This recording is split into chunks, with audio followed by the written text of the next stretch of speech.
Fellow public officers, a very good morning to all of you. Across the world, and in Singapore, there is heightened sense of uncertainty and anxiety about the future. Many Singaporeans wonder if our lives will be better going forward. Economically, will we be able to continue the rapid growth of the last few decades? Or will we slow down? Or worse, stagnate like some other matured economies? Socially, will we continue to hold together as a society, regardless of race, language, religion, ancestry, and background? Or will we be torn apart by the different perspectives, parochialism, and regress towards identity politics? Can we, once again, overcome our circumstances and constraints to turn adversity into opportunity? These are fair concerns. The forces of change amplified by COVID-19 have never been more rapid, relentless, and far-reaching. We know that change has impacted different groups of Singaporeans in different ways. Our youth wonder if their potential and aspirations can be realized in a hyper-connected and hyper-competitive world. Our older, middle-aged Singaporeans are concerned at being displaced by this technology and global competition. They wonder if they will still have a place in our society. Those from less privileged backgrounds are anxious if they would be left behind. Even if their lives are improving gradually, they worry about falling behind relatively. And they worry if their children can keep pace with the rest. As the public service, we must have a convincing answer to each of these groups. Every Singaporean should always be able to feel, yes, we can all enjoy a better future together. But only if we understand the challenges that we face, be honest with ourselves about the choices we have, and have the courage and conviction to find solutions for ourselves. Let me speak on them in turn. First, we face the challenge of geopolitical uncertainty. Even prior to COVID-19, the global world order has become more fractured. A large part of this uncertainty was driven by domestic developments in the major powers. This is not surprising. For all politics, even international politics, is ultimately local. The distribution of the fruits of technology and globalization has become more uneven all over the world, widening the gap between the top, comprising the likes of technology companies and their celebrity founders and financial gurus, and the rest. Feelings of injustice and loss of confidence in today's rules-based system, when playing by the rules and taking the well-trodden paths, don't seem to bring success. All these have translated into fractious domestic politics in many advanced economies. Issues and solutions have been cast as zero-sum. Societies are unable to arrive at consensus on a wide variety of issues. Some political leaders have gone populist, offering simplistic soundbites and short-term solutions such as keeping out global competition and promoting protectionism. It may be appealing. It may even work in the short term, but it's certainly not sustainable for the long term. We are all losers in a more fragmented world. Meanwhile, the global balance of power is shifting. China's rise and the US response will redefine the future world order and affect all countries.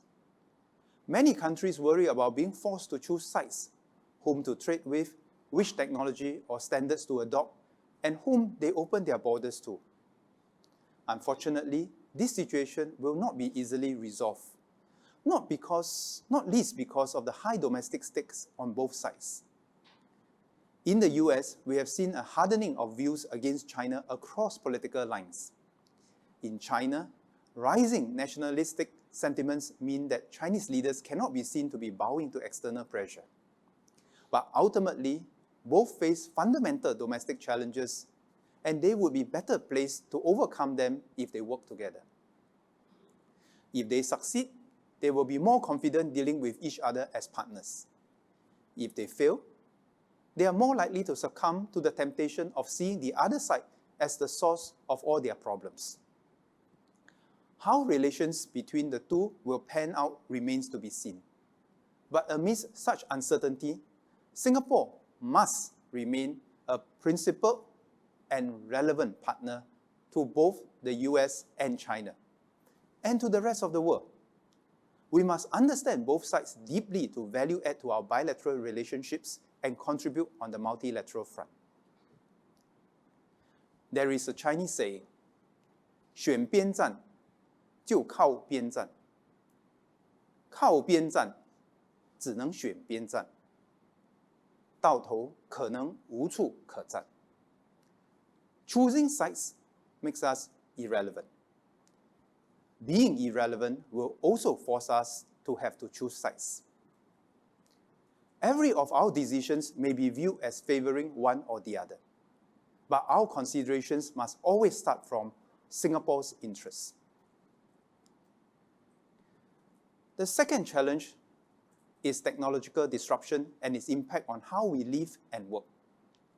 Technological changes are increasingly rapid. Unicorns are emerging at a record rate. The average lifespan of global companies have shrunk. Some estimate that it has decreased to less than 20 years today for leading companies in the US. The pace of churn and disruption has increased. Even if companies survive for so many years, their product range will change almost entirely every few years. This means that the demand for certain skills will be dynamic and short-lived. Workers will need to have strong foundational skills that they can build on to continually learn new skills and pivot to new growth areas. Technology, particularly digitalization, has shrunk physical distances. Companies and individuals can now transcend physical boundaries to tap into new global markets. There are more opportunities, but competition is also more intense and borderless. Our role as a hub can no longer be just a convenient place for businesses and people to gather. We need to have unique value propositions that meet the demands of the markets. The third challenge is that our population has increasingly diverse aspirations. Amidst an aging population that desires stability and a more dynamic and vocal younger generation, our social fabric is evolving and being tugged in different directions. For example, we face generational differences between our young and mid-career workers. Our youth want more opportunities and good jobs in the global economy. Our mid-career workers are concerned about whether they can keep up with changing job demands and intense competition. A poignant reminder of how such tensions can reshape a country is Brexit.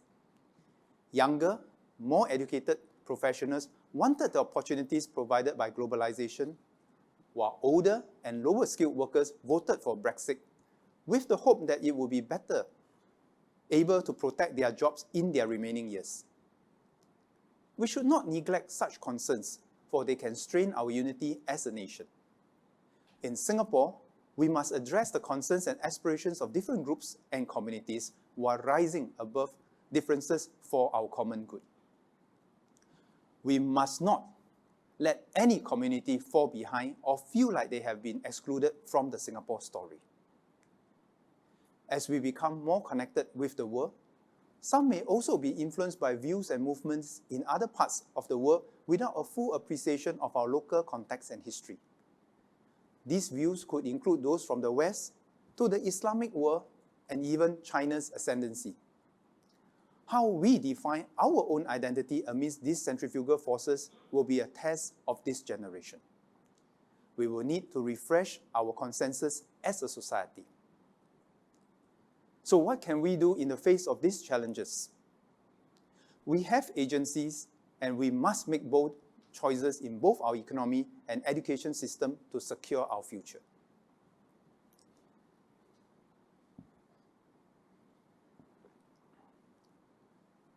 Let us look at our economic strategies.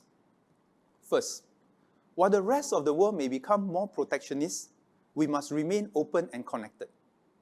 More than that, we will instead create new dimensions of connectivity.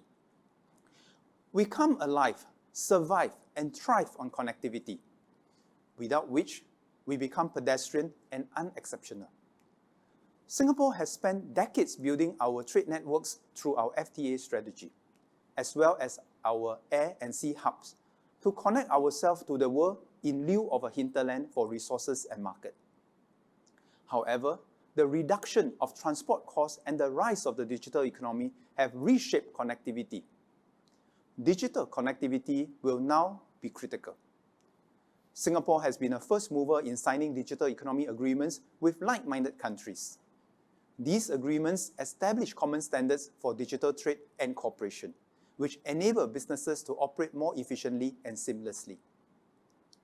We are also enhancing regulatory connectivity so that standards established in Singapore are recognized overseas. These efforts build upon Singapore's trusted brand of stability and reliability, and it will help us to position ourselves as a safe harbor for long-term investments. Our global connectedness, as well as our ability to facilitate the aggregation of capital and talent, protection of intellectual property, and trusted standards are what differentiate Singapore. In fact, these are strengths that we have been developing over the years, and the benefits are evident. As of 2019, 750 foreign companies have established their regional headquarters in Singapore. Second, we must double down on strategic growth opportunities that would make us harder to displace from the global supply chain. In an integrated and globalized economy, companies have options to invest in many more places. Countries are also competing aggressively for these investments. At the same time, we have finite resources and cannot chase every investment. We therefore need to target the areas that would serve to entrench ourselves as strategic points in the global supply and value chains. For example, we will target areas where we can develop deep niche expertise and where our skills will not be easily displaced. We cannot anchor the full production or supply chain here.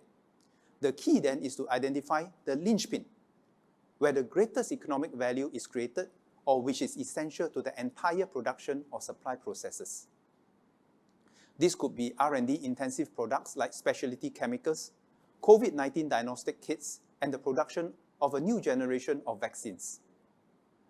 Already, Singapore manufactures many key life-saving drugs for the global markets and account for around 10% of global semiconductor market share. It is therefore critical that we continue to invest in R&D to stay ahead and develop new economic opportunities. In areas such as precision medicine, gene and cell therapies, nanotechnology, and artificial intelligence. These will be the products of the future. In a world of footloose capital and volatile political settings, our competitive advantage will be in investments that are capital intensive and require a stable environment to gestate. We will double down on the manufacturing sector. But this does not mean business as usual. We must position ourselves at the frontiers, such as in advanced manufacturing, where technology is deeply embedded into the design and manufacturing process. Manufacturing investment tend to generate other synergies. Once companies establish a plant here, there is a better chance that they will consider Singapore for other parts of their global operations.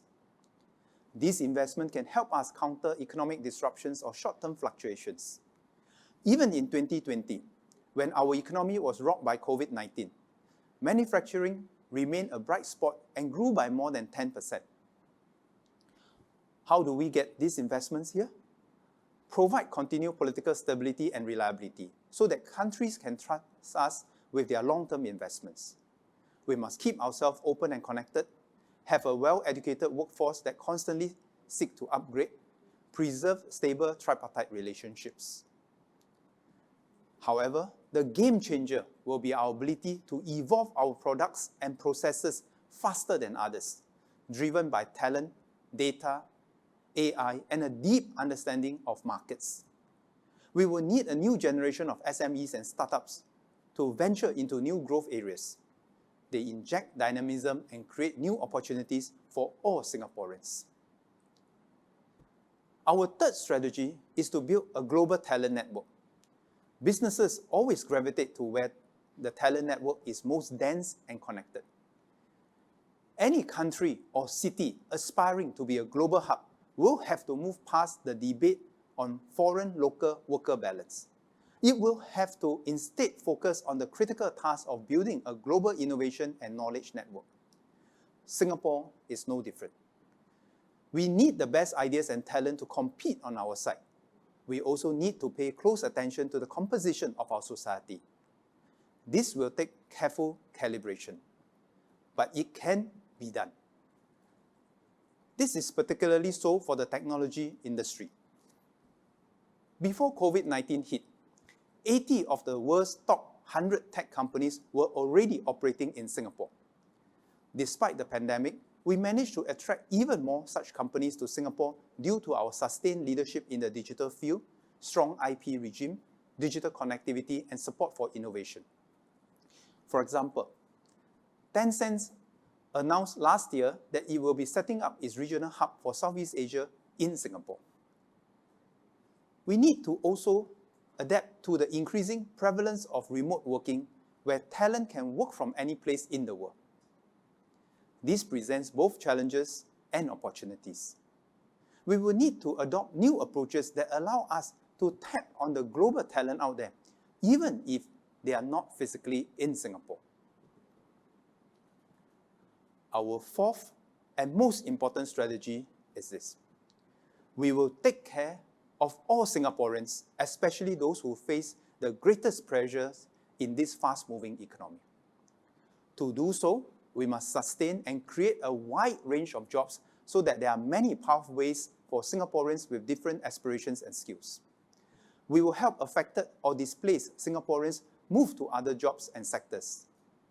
This includes career conversion programs such as those based in companies where they provide attachments or internships. However, some may choose to remain in jobs or sectors they are more familiar with, like those in the service industry or establishments serving the local community. Others may not be able to transit to the globally competitive and external-facing sectors. This is understandable and perhaps inevitable. It is not realistic, and neither do we intend to only create high-end tech-intensive jobs.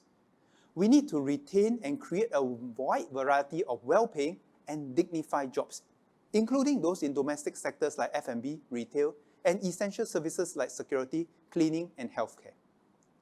We must also make sure that these workers earn a dignified wage and that our growth is inclusive. Our concern is not just their starting pay, but also continued wage growth to ensure that the income gap does not widen over time nor make them feel unable to keep pace with the rest of society.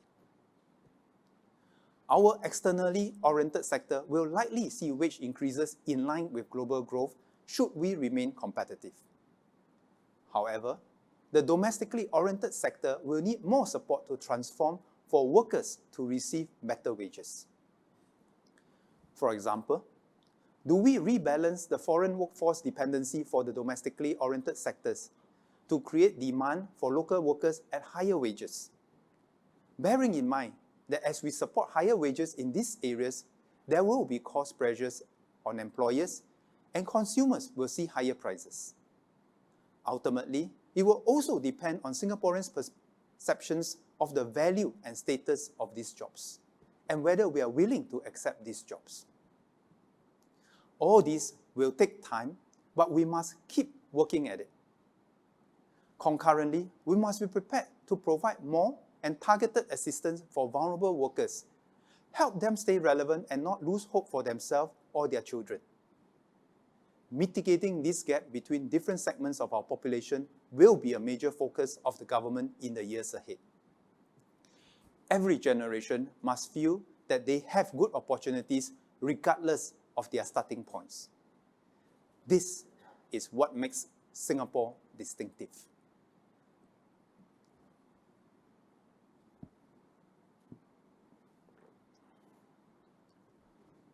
All that I have said will depend much on our choices and culture in education. Education must remain a key enabler to counter the social and economic stratification that happens if forces of inequality are left unfettered. Our education policies and structures will need to be refreshed to meet the evolving demands of our times. Beyond formal, foundational schooling in primary, secondary, and tertiary institutions, the game changer of global competition will be in lifelong education and early childhood education.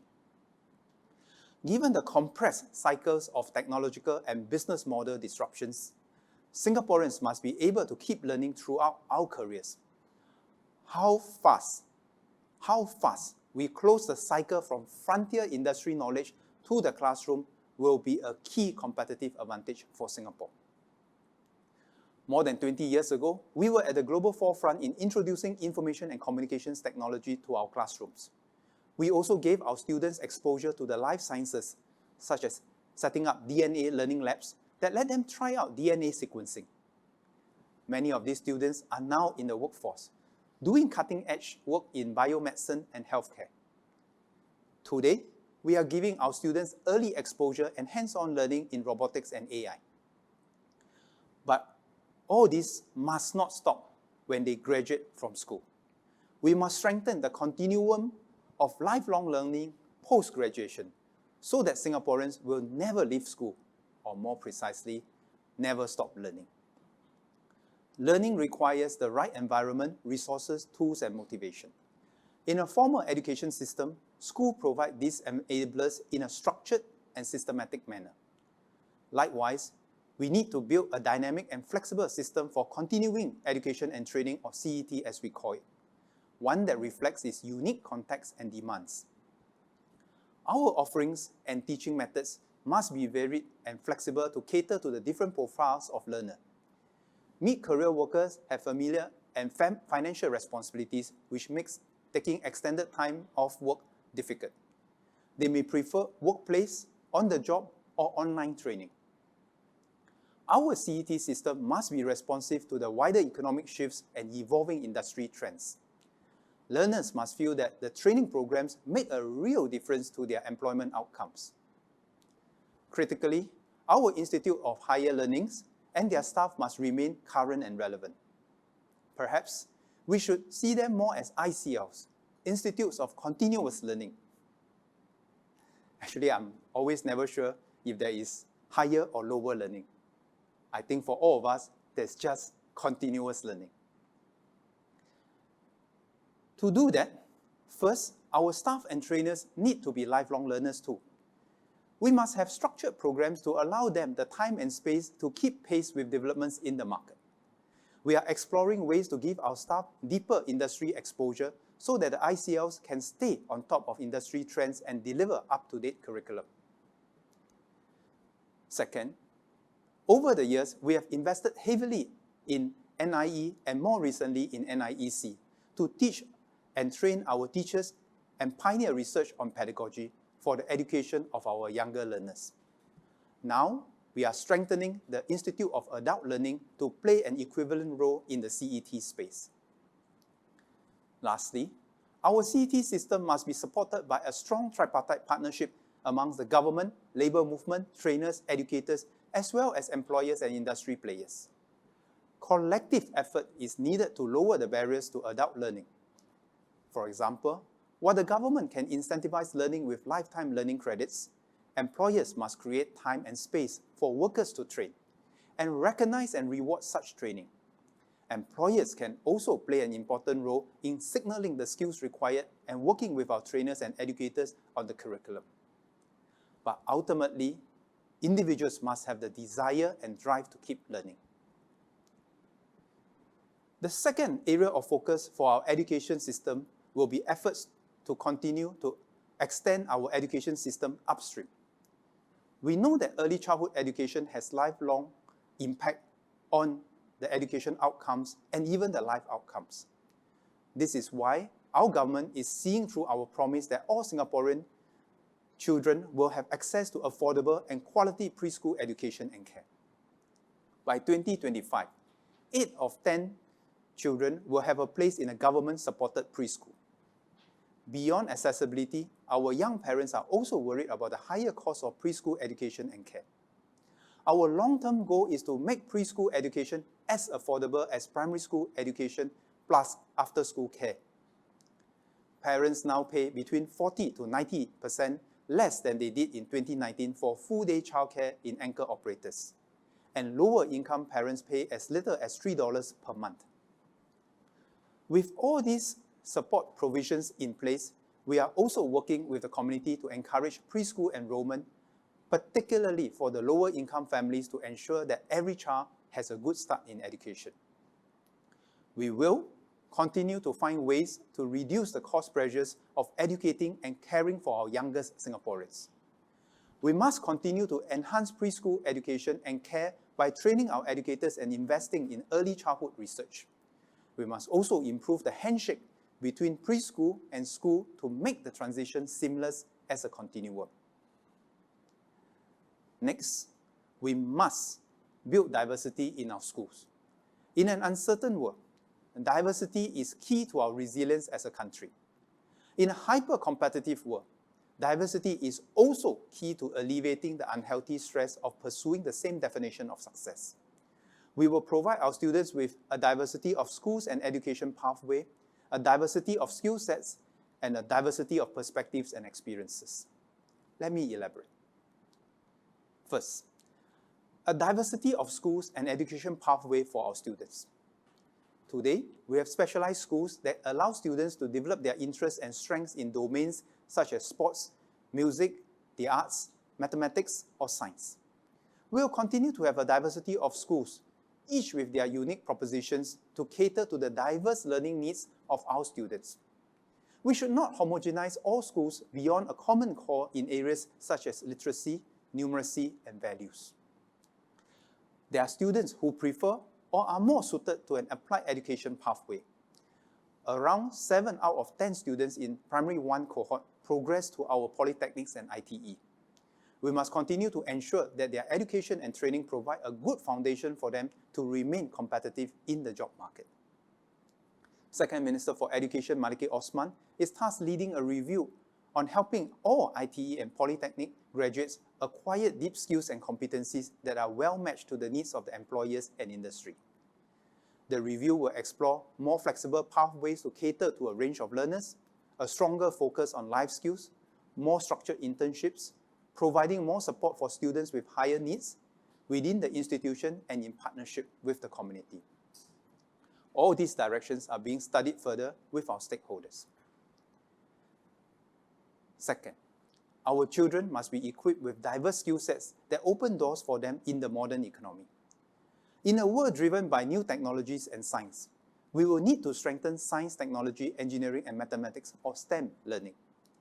In our schools, we will strengthen our STEM curriculum to not only equip our students with the new STEM foundations to be smart users of technology, but also nurture a lifelong interest in STEM and its applications, so that more of them join the science and technology sector.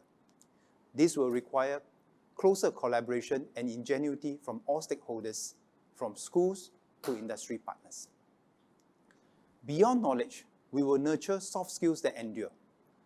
Two qualities, curiosity and confidence, will help them navigate an uncertain world and engage meaningfully on the issues of our time. We need to spark our students' curiosity from a young age. For example, by exposing them to different cultures and ideas to broaden their horizons. This will enable them to appreciate and embrace diversity, to innovate and experiment, and not shrink away from the unknown.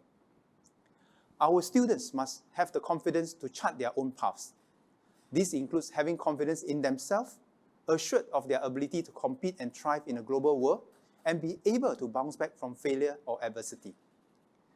This also includes a sense of confidence in Singapore's place in the world. We must be bold to learn from others, yet confident to define our own solutions for our own needs. Above all, our students must be equipped with a sense of purpose for the wider community, to understand that the opportunities that we have now are the result of the hard work of those who have come before us, that we too must pay it forward to the next generation. Only then will we become closer as a society, knowing that everyone has a chance to move up, as everyone has a responsibility to help each other move up. How far we can move away from an overemphasis on academic grades to be truly embracing the strength in diversity depends on the full participation and support of educators and parents. Our educators must themselves be critical thinkers and communicators.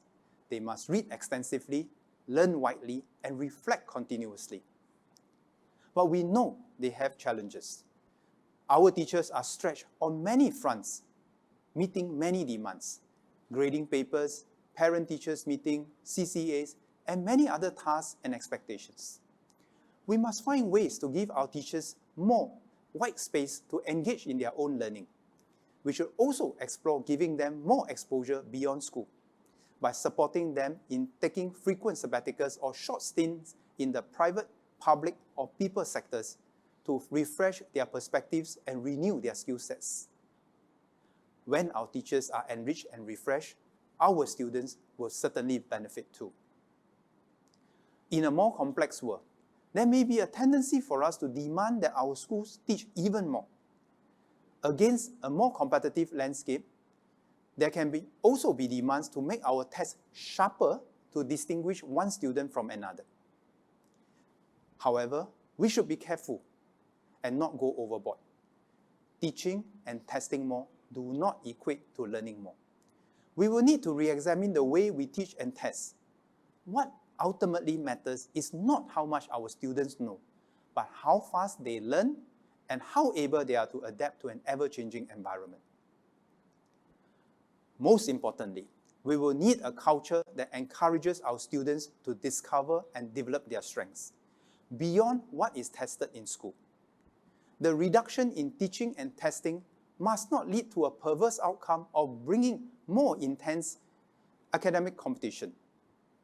Instead, we will do well to pursue a diversity of interests and capabilities as a country.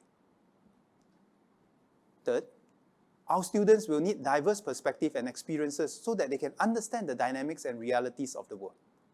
Notwithstanding the disruption of travel due to COVID-19, we are finding ways to re-establish and strengthen our students' exposure to the world. Having the opportunity to learn from and together with peers from around the world is a great advantage that our students have today and must not lose. If survival is a contest of evolution, then the best help that we can give them is the widest exposure possible to different experiences, challenges, and circumstances. Finally, a group that is of utmost importance to us are students from disadvantaged and vulnerable backgrounds. The disruptive effects of technological developments and globalization, accentuated by COVID-19, are often felt most acutely by them and their families. In such times, education must remain an uplifting force and beacon of hope for them all. To make a real and sustained difference, we must adopt a life cycle approach to support them across their various life stages beyond schools. This starts from even before the child is born. We will strengthen child development support starting from the antenatal stage to preschool years. We will also mobilize the public and community resources to provide greater support at the family level, as family problems can have outsized impact on the child's attendance and engagement in school. The Uplift Community Pilot in 4 towns, which brings together schools, community partners, and government agencies, has seen an improvement in attendance for 8 in 10 of the students. We will further strengthen this program together with other support. These include learning support for mathematics program and the reading remediation program, which will be enhanced to support more students. Beyond foundational and schooling years, we will partner with ICLs and the community to help these students maximize their educational potential and support their transition post-graduation, such as through career guidance and mentoring. We'll be announcing what we plan to do more for our least privileged students and families in the coming months.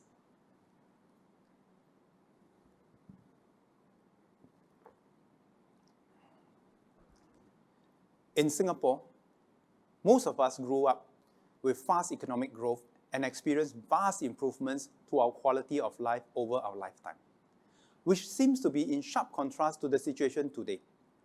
The COVID-19 pandemic, an uncertain global environment, rapid job disruptions, just to name a few.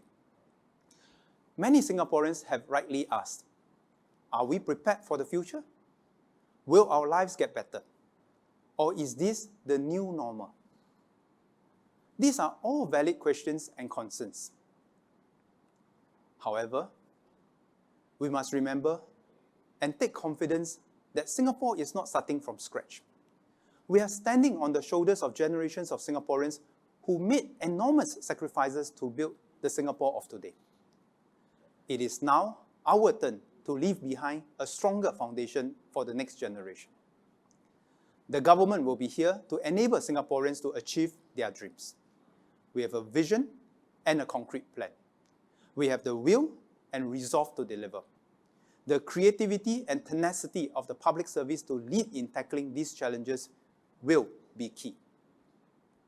But most importantly, it is the Singapore spirit that will guide us forward in an uncertain world. A spirit of determination that does not allow circumstances to define us, not geography, population, or resource base. Instead, we define our future by our anticipation and responses to circumstances. Our destiny is determined by our hard work and wits. A forward-looking spirit that builds on our shared values of meritocracy, incorruptibility, and multiracialism upon the foundations of our diverse roots. A spirit of care that looks out for one another and to move forward together regardless of the challenges. Throughout our fight against COVID-19, Singaporeans have shown that we can come together to distinguish ourselves as a country and people, that we are cohesive and we care for fellow Singaporeans. These are what gives us confidence in Singapore's ability to take on future challenges, come what may. Can we do it again? Borrowing a line from our NDP theme song this year, On Our Road Ahead. We did it before, we will do it again. Thank you.